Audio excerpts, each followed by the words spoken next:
Pemirsa, Lembaga Anti Narkoba Aceh menyebutkan sepanjang pesisir Selat Melaka dari Sabang hingga perairan Aceh Tamiang, sebanyak 29 jalur tikus dijadikan tempat masuknya narkoba ke Aceh. Masyarakat diajak bekerja sama untuk memantau jalur tersebut untuk melapor ke pihak berwajib.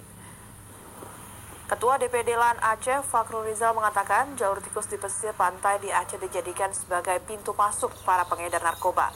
Ia beralasan narkoba tersebut didatangkan dari luar negeri, khususnya negara tetangga seperti Thailand dan Malaysia.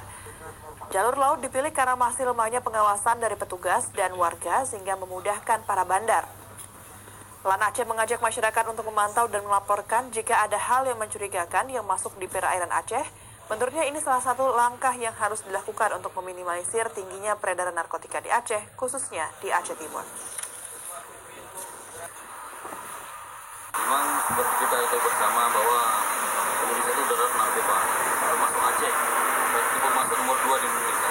Makanya kita selama ini sudah berusaha sama dengan pihak kepolisian Polda, khususnya Direktorat Narkoba, itu sudah membuat satu kegiatan atau kebersamaan dengan lembaga anti narkotika. Belasan jurnalis dari berbagai daerah di Aceh mengikuti